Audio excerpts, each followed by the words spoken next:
"Dad, please don't be upset, but we've decided it's better if you don't attend the wedding." Those words, they shattered me. They came from my own daughter, Emma. The same little girl I once carried on my shoulders through the park, the one who used to call me her superhero. Now, she was asking me to stay away from her wedding. But what hurt more wasn't her words. It was the calm, confident tone behind them, like she had already made peace with erasing me from the happiest day of her life. If you stay with me till the end of this story, I'll tell you how everything changed that night, how the same daughter who once turned her back on me ended up crying at my doorstep, begging for forgiveness while her perfect wedding turned into chaos. But before we get there, you need to know who I am and how we got here. Because this isn't just a story about a father being humiliated. It's a story about respect, dignity, and what happens when you love someone so much that you forget to love yourself. My name is Henry Walker, and I've lived in a small coastal town for over 30 years. I'm 63 now. I used to run a small furniture repair shop, not fancy, but honest work. The kind of shop where people brought old wooden chairs, antique tables, or family heirlooms that carried stories older than me. My hands, calloused, scarred, rough, have built and repaired hundreds of things in my lifetime. But nothing I ever built mattered more to me than raising my daughter after my wife, Grace, passed away. Grace died suddenly 12 years ago. One morning, she kissed me goodbye, said she was going to the bakery, and she never came back. A car accident. Just like that, she was gone. My world collapsed that day, but I had Emma, and that's what kept me breathing. She was just 17, lost, broken, and angry at life. I promised myself I would never let her feel alone again. I worked 2 jobs to send her to college.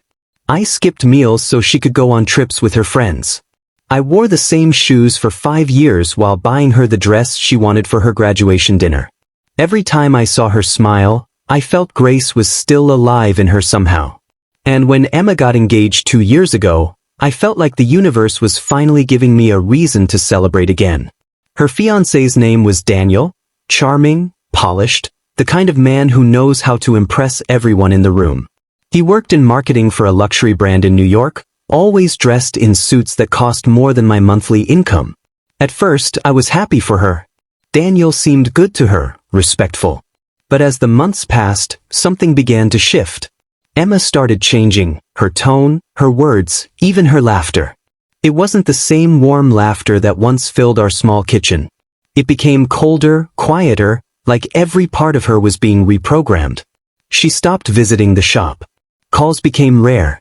Whenever I invited her for dinner, she said Daniel had meetings, events, or photo sessions.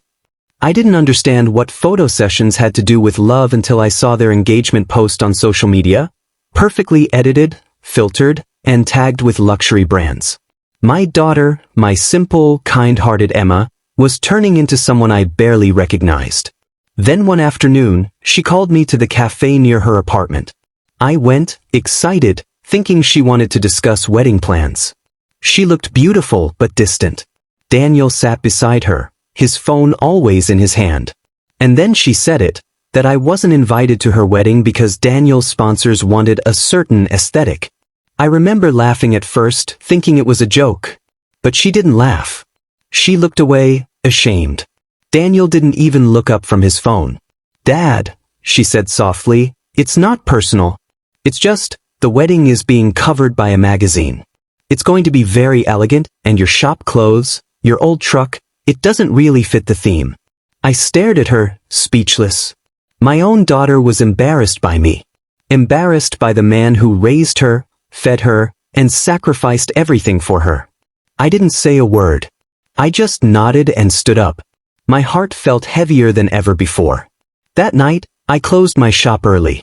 I sat alone at the workbench, staring at the wooden table Grace and I built when we first married. And I made myself a promise. If they thought I didn't fit into their perfect world, I would show them what real dignity looks like. And that promise, it changed everything. The morning after that painful conversation, the world felt quieter than usual. Even the gulls outside the harbor seemed tired of calling. I opened my little furniture shop at sunrise, the same way I had every day for 30 years, but this time the smell of wood polish and varnish didn't bring comfort. It only reminded me that everything I had built, every hour, every splinter in my hands, had been for a daughter who no longer wanted me near her happiest day. The clocks on the wall ticked out of rhythm, echoing the ache inside my chest. I sat behind the counter, sanding the edge of a rocking chair I'd promised to finish for Mrs. Lowe, a long-time customer.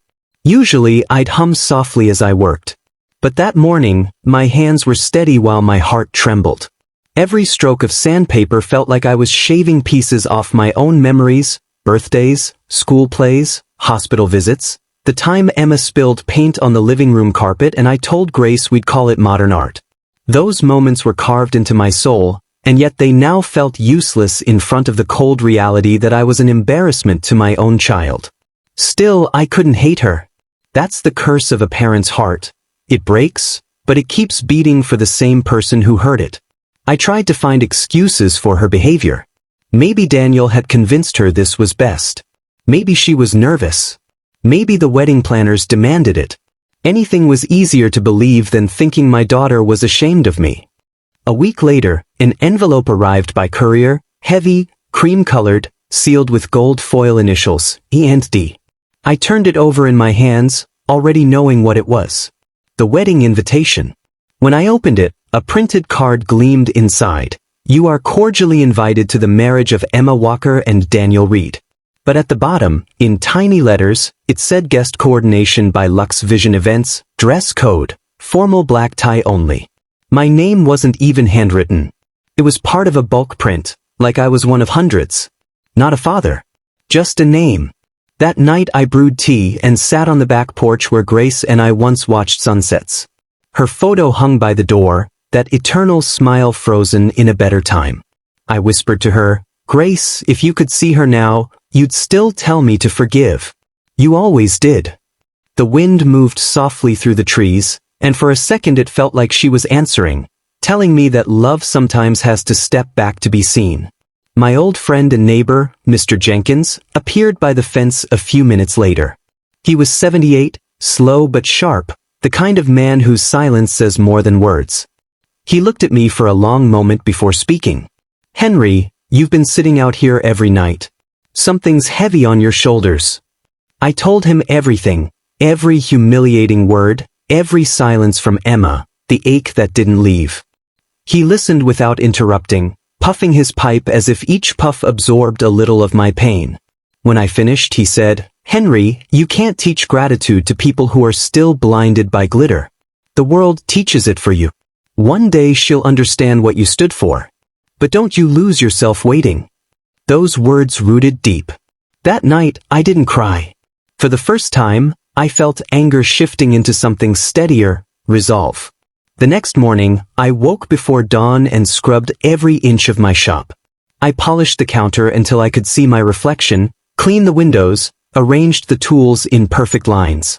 Customers came in and out, each with small repairs and smaller stories. I smiled, listened, and worked like nothing had changed, but inside, something was rebuilding. At lunchtime, a young couple entered with an antique cradle, asking if I could restore it before their baby arrived. As I examined the wood, the woman said, My father made this when I was born. I want my child to sleep in it too. Her words hit me like sunlight breaking through storm clouds. Maybe that was my purpose all along, to preserve what people loved. Maybe I couldn't be part of Emma's perfect picture, but I could still create something that would outlast pride. That afternoon, I wrote a short note and slipped it under Grace's photo. If they see me as old and small, I'll remind them what real worth looks like. It wasn't a promise of revenge, it was a promise of dignity. As dusk fell, I locked the shop and looked across the harbor. The lights of the town shimmered on the water, calm and patient, like time itself. I didn't know then that those same lights would soon reflect off tears, not mine but Emma's, when the truth about her glamorous world finally cracked open. But that's a story for another day. Days turned into weeks, and I kept myself buried in work. It was easier to focus on repairing broken furniture than to think about the cracks spreading through my own heart. I'd sand, glue, polish, and pretend that the whirring of my tools could drown out the silence from my daughter. But no matter how loud the machines got, I could still hear her voice replaying in my mind, Dad, you don't fit the wedding's aesthetic. One Friday afternoon, as the sun dipped behind the harbor, Emma finally showed up. It had been nearly a month since we'd last spoken. She walked into the shop wearing a beige coat, high heels, and a pair of sunglasses that looked far too fancy for our small town. For a moment, I thought she'd come to apologize. But the way she stood, straight-backed, cold, told me this wasn't that kind of visit. Dad, she said, her voice cautious, Daniel and I were in the area for a meeting. We thought we'd drop by. Even the word hurt. The way she said his name before mine. I nodded, pretending not to notice the change in her tone. It's good to see you, sweetheart, I said, wiping my hands on my apron. How's everything with the wedding? Before she could answer, Daniel walked in behind her, the scent of an expensive cologne following him like a cloud. He scanned my shop, the shelves lined with tools, the walls covered with clocks and old photographs, and gave a tight, polite smile that didn't reach his eyes. Cozy little place you've got here, he said. Very vintage. Vintage. The way he said it felt like an insult disguised as a compliment. Still, I forced a smile. It's kept us fed for 30 years, I replied. Emma stepped between us, trying to smooth the air. Dad, Daniel's been working on the guest arrangements. We're thinking of adding a small video feature to the ceremony, something elegant for social media. She smiled nervously. Maybe you can send us a short message for it. Like a father's blessing. Her words sank slowly, like a knife twisting with grace. A recorded message. Not an invitation. Not a walk down the aisle. Just a soundbite for the cameras. I swallowed hard. So, you don't want me there in person, but you want my face in a video? Emma's eyes darted away. It's not like that, Dad. It's just, Daniel's brand is handling the media coverage, and the production team wants everything to look coordinated. You understand. I wanted to ask her what kind of brand would erase a father to make room for filters and lighting. But I didn't.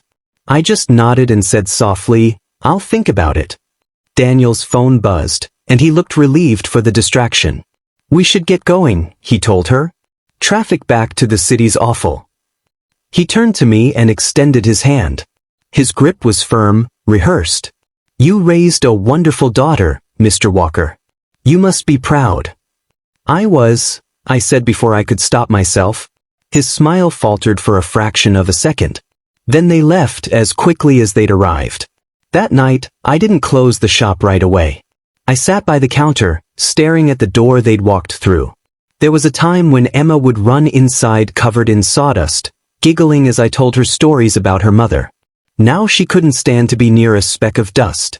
2 days later, Mrs. Lowe came by to collect her rocking chair. You look tired, Henry, she said kindly. I told her I hadn't been sleeping well. She patted my arm and said, Children forget the weight of love until life teaches them. Don't worry, lessons come to everyone in their own time. Her words lingered as I worked through the evening. That was when Mr. Jenkins stopped by again with his usual slow gait. He carried an old photograph, one of Emma sitting on my shoulders when she was 10. Found this in the paper archives, he said. Thought you might want it. I looked at that picture for a long time after he left. My little girl's smile in the photo was so pure, so alive. Somewhere between that picture and today, she had gotten lost in Daniel's world. A world of lights, filters, and money. But the truth is, money can polish lies, not souls. I knew that. And deep down, I could see Daniel's mask beginning to crack. He reminded me of the kind of men who talk louder when they're scared and smile harder when they're guilty. The kind of men who chase luxury because they're empty inside. The next week, rumors started trickling through the town, stories from one of Daniel's former coworkers. Something about shady business deals, unpaid sponsorships, and a company on the edge of collapse. I didn't know if it was true. But something told me the storm brewing behind that perfect Instagram life was real, and sooner or later, it would touch Emma too. That night, I stood by the window watching the rain blur the lights of the harbor. I whispered to Grace's picture again, Our little girl is walking blind into a storm. But I won't chase her this time. The truth has a way of finding its own path, just like the tide. What I didn't know then was that truth was already on its way, and when it arrived, it would turn their perfect wedding into something no one would ever forget. The morning the humiliation began was unnervingly peaceful. The sea outside my window glimmered like glass, the sky painted in perfect blue, the kind of day you'd imagine for a wedding. I woke before dawn out of habit, brewed a cup of coffee, and sat quietly in the workshop, watching sunlight creep across the wooden floorboards. I had told myself I wouldn't think about it. I'd pretend it was just another day. But the heart doesn't listen to logic, and every tick of the clock felt like a countdown to something I wasn't part of. Around noon, my neighbor, Mr. Jenkins, stopped by with his old radio. "You're not going to sit here alone all day, are you, Henry?" he asked. I smiled faintly. "It's just a Saturday, George." He didn't believe me. He never did. "You can lie to the whole town, but not to me," he said. "You should be there." I shook my head. "They don't want me there." He hesitated for a long time, then placed a small box on my workbench. "Then at least don't sit here looking like you've lost the war." I opened it. Inside was a tie, deep navy blue, the same color I wore the day Emma graduated. "You looked proud that day," George said softly. "Wear it again. For yourself." His words settled in me like quiet strength. I looked at the clock, 2 hours until the ceremony. My chest tightened. No invitation, no place to sit, no name on a list. But something inside whispered, go anyway. Not to crash their perfect wedding, not to cause trouble, but to remind myself that I existed. That I was still her father. By 3 o'clock, I stood in front of the mirror, wearing the same navy tie, a crisp shirt, and the suit Grace had bought me 10 years ago for our anniversary dinner. I wasn't a rich man, but I was a man who had built everything with his own hands. That was worth more than any designer label. I drove the old pickup through the coastal road toward the venue, the Lakeside Garden Pavilion. I had seen it once before in the papers. White gazebos, fountains, everything polished to perfection. When I arrived, the parking lot shimmered with expensive cars, black limousines, sports sedans, a dozen photographers milling around like bees chasing honey. I parked far away, under a line of willow trees, out of sight. I wasn't there to be seen. I just needed to see her. The ceremony began. From where I stood behind the hedges, I could see fragments, rows of white chairs, silver ribbons, guests in glittering clothes. Emma walked down the aisle on Daniel's arm, radiant, flawless. The crowd rose. The music soared. My heart clenched. That was supposed to be my arm guiding her. My steps leading her into her new life. But I had been replaced. I stood there quietly, hands trembling, eyes burning. The cameras flashed. The guests clapped. Daniel leaned close to whisper something to her, and she laughed, that same laugh I once thought I'd never hear again. Only now, it didn't sound like Emma's laugh. It sounded like someone else's. After the vows, the guests moved toward the reception area, a garden wrapped in fairy lights and chandeliers hanging from trees. From where I stood, I could see her, my daughter, posing for photographs, tilting her chin, smiling, turning. Daniel stood beside her, perfect posture, perfect grin. And then, the moment that would burn into my memory forever. I saw Emma's hand lift slightly as she whispered something to a photographer. He turned, looked toward the hedge, toward me, and then back at her. She shook her head and said something that made them both laugh. I didn't hear the words, but I didn't have to. I understood. She had seen me. She had seen the man she was once proud to call Dad, now standing in the shadows, and she had chosen to pretend I didn't exist. Something inside me broke, but it wasn't anger. It was the quiet ache of final acceptance. I turned to leave, ready to disappear from her world completely. But fate had other plans. Just as I reached the truck, I heard a familiar voice, Emma's, sharp, hushed, speaking into her phone. "Mom, everything's perfect. The photographers love the shots. No, of course Dad's not here. Can you imagine him showing up in that rusty truck? It would have ruined everything." She laughed softly, unaware that I was just a few steps away, her words slicing through me like glass. I froze. Every syllable echoed in my chest. Ruined everything. That was what I had become in her eyes. A flaw, a stain, a burden. I turned, took one last look at her glowing in the flash of cameras, and whispered under my breath, "I hope one day you understand what you traded for perfection." That night, I sat alone in the shop. I didn't cry. I didn't scream. I just sat in silence, staring at the tools that had built a life, the same tools that had built a family once proud and whole. Somewhere outside, the fireworks from her wedding burst across the sky, lighting up the windows in flickers of color. I watched them fade, one by one, until the darkness returned. I thought that was the end of my story. I was wrong. Because that very silence, that calm after the humiliation, was the beginning of something I never expected. The next morning, the sun rose like it always did, indifferent to my heartbreak. The town woke up, the birds sang, and life carried on, as if the world hadn't witnessed a father standing outside his daughter's wedding like a ghost. I barely slept that night. I sat in my workshop until dawn, staring at the same table Grace and I built when Emma was 5.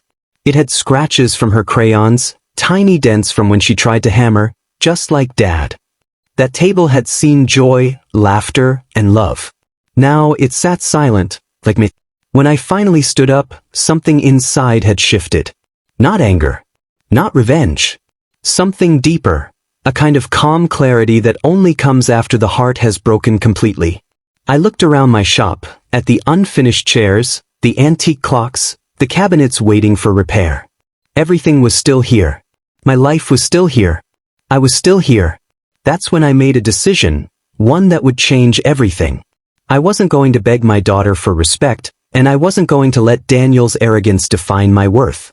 But I would remind them both of one truth, that dignity, once lost, can be rebuilt, and that real value can't be measured by appearance, wealth, or magazine photos. I started small. I cleaned every corner of my shop until it gleamed. I repaired the old wooden sign that had hung over the door since the day Grace painted it. Then I did something I hadn't done in years. I reopened my waiting list. Over time, I'd stopped taking on big projects, but now I began accepting everything: antique restorations, wedding furniture, custom work. If the world had decided I didn't fit in, I'd build my own corner of it again, one nail and polish stroke at a time. Word spreads fast in small towns. Within a week, my little workshop was alive again. A family brought in a 100-year-old piano bench. A young woman asked me to restore her grandmother's rocking chair for her baby's nursery. Even Mr. Jenkins came by with an old clock he said hadn't ticked since 1963. "Make it sing again, Henry," he said. And for the first time in months, I smiled, genuinely smiled. But the real turning point came one evening, about 3 weeks later. I had just finished restoring a carved oak jewelry box when I heard the faint chime of the shop doorbell. It was Emma. She stood there hesitantly, her eyes red, her makeup smudged, wearing a long beige coat, the same one from that last visit, now wrinkled and dull. I froze, unsure whether to feel anger or relief. "Dad," she whispered, her voice trembling. "Can I come in?" I nodded wordlessly.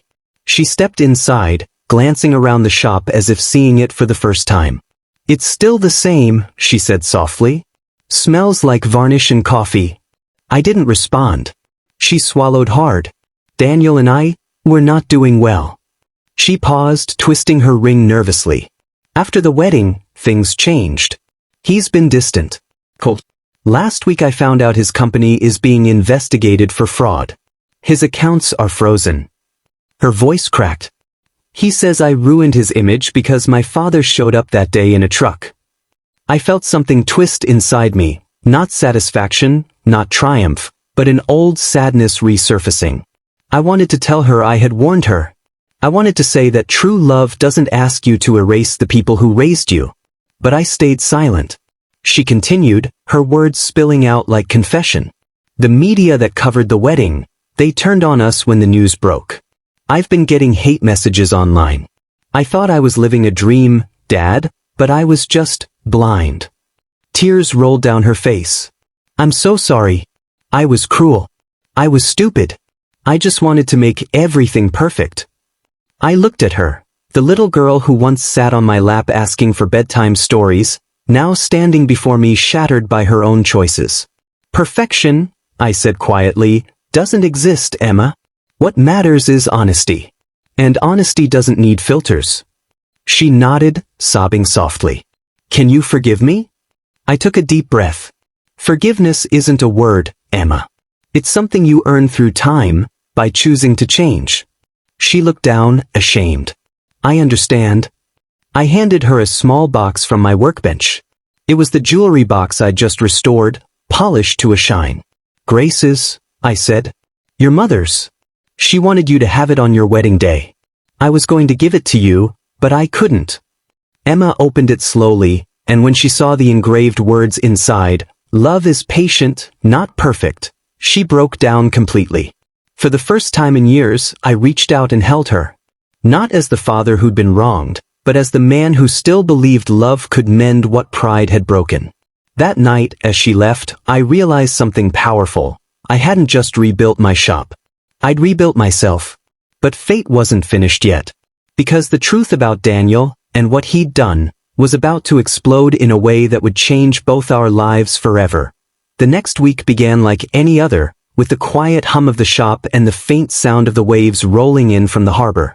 But beneath that calm surface, something was shifting, the kind of shift you can feel in your bones before you understand it.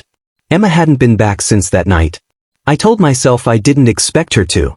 Still, part of me looked toward the door every time the bell rang. 3 days later, it happened. I was polishing a wooden frame when the radio crackled with breaking news.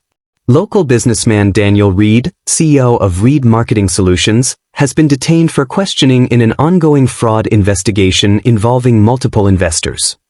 My hand froze mid-motion. They mentioned his name again, followed by words like embezzlement, fake sponsorships, manipulated contracts. I turned the volume up, heart pounding. The same Daniel who had looked down on me, who had called me vintage, was now being paraded through headlines for crimes far worse than arrogance. By evening, the story had spread across every platform. Photos of him in handcuffs, his company logo blurred behind him, flooded social media. The same magazines that once called him the golden entrepreneur, now called him the man who scammed his city. And in the middle of it all was Emma. That night my phone rang. A known number. I hesitated before answering. Dad? Her voice broke on the other end. They took him. The police, they came this morning. Reporters were outside. I can't go anywhere without cameras following me. I closed my eyes. Where are you, Emma? At the apartment. I don't know what to do. He's saying everything was under my name. The company, the contracts. They're blaming me too. For a moment, I couldn't speak. The girl who had once chosen perfection over love was now watching her perfect world collapse, one headline at a time. Listen to me, I said softly. I'm coming to get you. When I arrived at the apartment, reporters were already swarming outside. I parked the truck around the corner, slipped through the back alley, and knocked on the service door. Emma opened it, her face pale, eyes swollen from crying. The apartment that had once been a showroom of modern luxury now looked like a battlefield. Clothes scattered, champagne glasses on the floor, photo frames turned face down. Come home, I said simply. She shook her head. I don't deserve to. I placed my hands on her shoulders. Home isn't about deserving. It's about belonging. She finally nodded. Back at the shop, she sat in the old rocking chair Grace used to love. The silence between us wasn't heavy anymore. It was healing. For hours, I said nothing. She didn't need words. She needed space to breathe, to remember who she was before Daniel. The following day, 2 detectives came by asking questions about Daniel. Apparently, he had used Emma's digital signature for several of his deals. They showed me photos of contracts she had never seen before. I gave my statement honestly, explaining what I knew, that she'd been manipulated, isolated, and controlled. After they left, Emma broke down again. Dad, how could I have been so blind? He made me cut you off. He said you'd never understand his world. I looked at her and said quietly, that's because his world wasn't built on truth. And anything built on lies will always fall. It just takes time. A week later, the official arrest came. Daniel was charged with fraud, identity misuse, and money laundering. His empire of luxury collapsed overnight. His social media disappeared, sponsors withdrew, and the same people who once called him brilliant now called him a liar. Emma didn't go to the hearing. She stayed home, working quietly beside me. I started teaching her simple repairs, how to sand, how to varnish, how to listen to the sound of a tool meeting wood. At first, her hands trembled, but as days passed, she steadied. Each repaired chair, each polished table became part of her healing. Then one afternoon, while I was repairing an old wall clock, the shop doorbell chimed. It was a woman I didn't recognize, an older lady, elegant but warm. She introduced herself as Mrs. Turner, one of Daniel's victims. "I heard what your daughter went through," she said softly. Most of us know now she was just another one of his victims. I wanted to say, "I'm sorry for what he did to both of you." Emma stood behind me, listening, tears glistening in her eyes. Mrs. Turner smiled gently. "I also wanted to give you this." She handed Emma a small envelope. Inside was a handwritten note. "Thank you for telling the truth when he wouldn't. You've helped others find justice too." That night, as we closed the shop, Emma said, "You know, I used to think success was about how many people admire you. Now I think it's about how many people you can look in the eye without shame." I smiled. That's the kind of success your mother would have been proud of. For the first time in months, Emma laughed. Not the polished, filtered laugh the cameras loved, but the real one I hadn't heard since she was a child. The world outside could gossip, judge, or move on, but inside our little workshop, something precious had been restored, not just the furniture, but our family. What I didn't know was that this piece was only the beginning of something even more powerful. Because what came next wasn't just justice, it was redemption. Months passed, and life slowly began to feel normal again, though normal had a different meaning now. My shop, once quiet and forgotten, had become alive again, not just with work but with purpose. Every creak of the floorboards, every scent of fresh varnish, felt like a second chance life had quietly handed back to me. But what made it truly special wasn't the money or the customers. It was Emma. She had stayed. She hadn't run from her mistakes. She worked beside me every morning, sweeping, learning, helping. Sometimes we didn't talk for hours, yet there was peace in that silence. The kind of peace that only comes after you've lost everything and chosen to rebuild. One evening, as we locked up, Emma said something that stopped me in my tracks. "Dad, do you ever think Mom knew this would happen? That one day we'd have to fall apart just to find each other again?" I looked at her for a long moment. The setting sun cast a soft glow across her face, and for a brief second, she looked exactly like Grace, the same warmth, the same strength. "Maybe she did," I said. "Your mother always believed that pain was just a teacher wearing a cruel mask." Emma smiled faintly.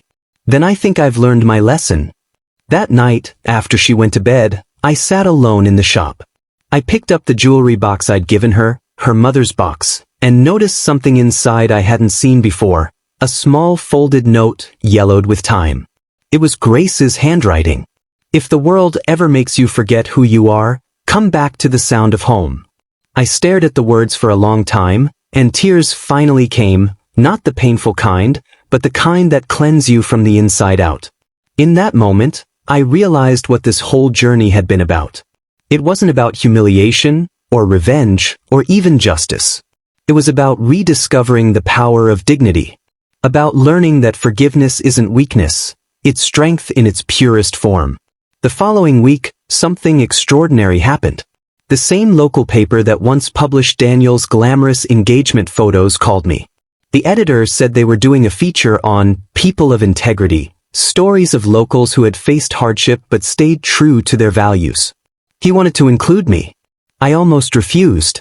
I wasn't a hero, just a father who'd done what love demanded. But Emma insisted. "Dad, this isn't just about you.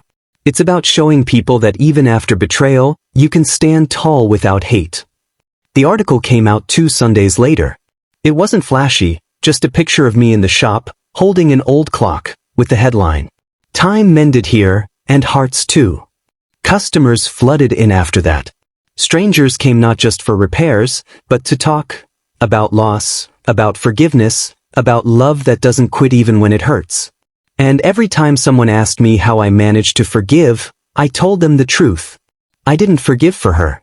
I forgave so my heart could keep working. Emma started teaching children in the town how to carve small wooden toys.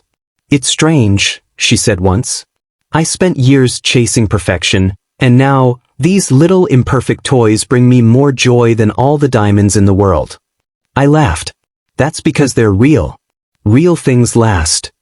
As winter came, our lives settled into a rhythm, quiet, steady, and honest.